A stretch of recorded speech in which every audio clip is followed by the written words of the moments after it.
మనం బట్టి ఒక వ్యక్తిని మార్చగలమనేది దేవుడు నిరూపిస్తున్నాడు. కొట్టి తిట్టి కాదు. దేవుడు కొట్టి తిట్టి మారుస్తున్నారు వరకు ఏంటంటే మానవుని ఎప్పుడో చెత్త కొట్టి బలి లెసలు చెప్పాడు.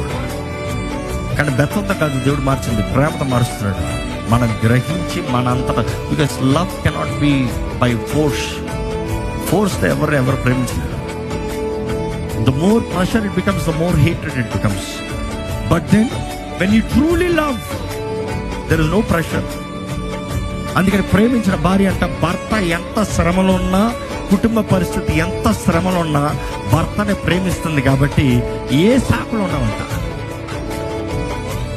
కానీ ప్రేమ లేదనుకో, ఇదేం జీవితం, ఇదేం బ్రతుకు, ఇదేం స్థితి, ఎన్ని చేసినా కూడా ఎప్పుడు ఏం లేదన్న దాని గురించి మాట్లాడతారంట. అందుకనే ప్రేమ అన్నిటిని గప్పుతుంది, ప్రేమ అన్నిటిని ఓర్చుకుంటుంది, ప్రేమ శాశ్వత కాలం ఉంటుందంట. అది అగాపే ప్రేమ.